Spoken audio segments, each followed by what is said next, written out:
A gente ainda precisa de piloto em avião comercial?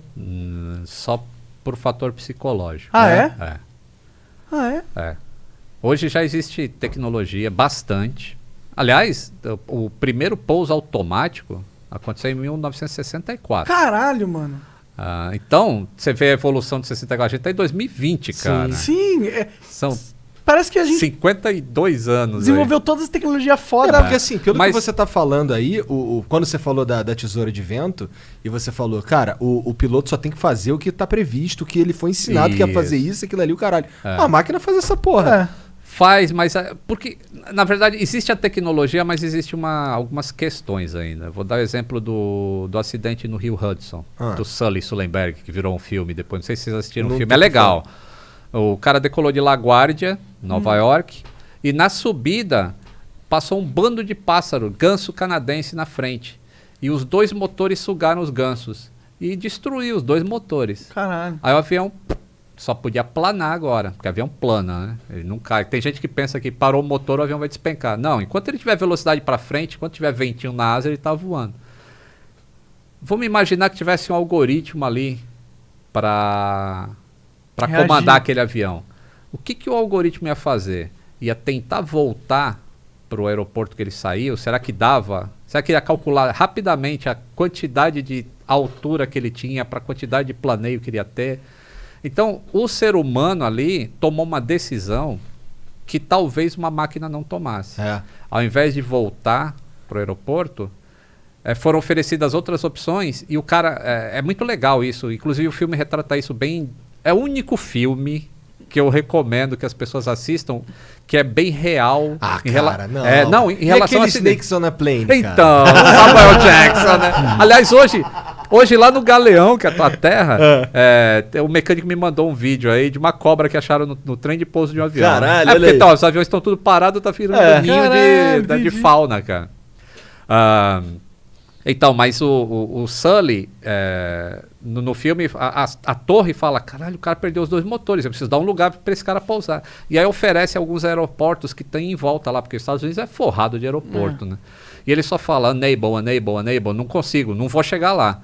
E ele toma a decisão consciente de pousar no Rio Hudson. E isso era, sei lá, era inverno americano. O rio estava praticamente congelando, já tinha uns pedacinhos de gelo no rio. E ele pousou planando no rio e ninguém se feriu. Então foi uma atitude correta que ele tomou. E a gente não sabe se um software conseguiria... Mas acho que em 2020, será que não? Eu acho que conseguiria. Veja, olha só, não tô querendo acabar com... É porque tu é piloto, aí tu fica aí defendendo... Não, pô, eu sou mecânico. Não, mas assim, eu não tô falando que pilotos são totalmente desnecessários, não é isso? Mas assim, em condições normais... Bom, quem falou isso foi o Lito, na verdade. A gente não precisa mais de um piloto, né, cara? Não, então, a gente... É uma questão difícil. Assim, ele tem um monte de amigo piloto. Eu acho que pelos próximos 20 anos a gente ainda vai ter piloto no cockpit. Hoje em dia você entra no metrô... Mas em militares? Aviões militares? Avião militar já está usando 100. É tudo aqueles porque drones, o cara vai pra batalha, então a chance dele morrer... Ele não tá passeando. Então, hoje em dia, os militares já estão avançados na questão do avião. Dá pra controlar o avião via remoto, né? Isso. Que é o que eles fazem. Existe o piloto ainda, só que ele não está dentro do avião, ele está fora. Agora, para aviação comercial, não teria um piloto remoto, seria um voo totalmente automático. O avião decolaria, desviaria de turbulência. Podia ter um piloto de garantia numa estação em terra que pode assumir o controle do avião caso um problema aconteça.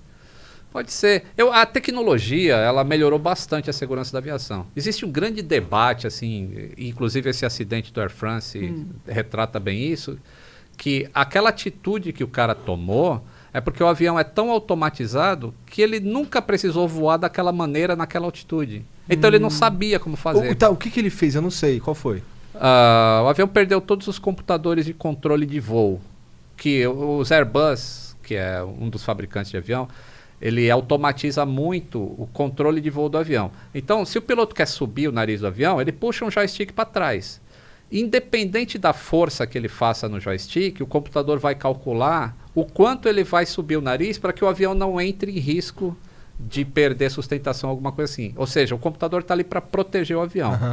Isso se chama lei de controle. E existem 3 níveis de lei. Existe a lei que é a normal, que ele está sempre funcionando. Existe uma lei alternada, que é quando algumas coisas param de funcionar, e aí é o piloto que tem que proteger essas coisas que pararam de funcionar. E tem a lei direta, que é o computador fala, ser humano, o que você fizer aí, eu vou responder aqui atrás. É como tu pegasse o teu carro e quisesse fazer uma curva de 90 graus e você gira o volante todinho, ele só vai fazer 90 graus. Em direct, na lei direta, se você girar tudinho, você vai derrapar e vai bater no poste. Entendeu? A proteção cai fora. E nesse voo aconteceu isso. Aconteceu o congelamento dos tubos de pitot do avião, que indica a velocidade, indica uma porrada de coisa para o avião. Ele precisa ter indicação de velocidade, que é a coisa mais importante que o avião tem. É a velocidade do ar. É um dos fatores mais importantes, que hoje em dia já está querendo se fazer com medição de laser.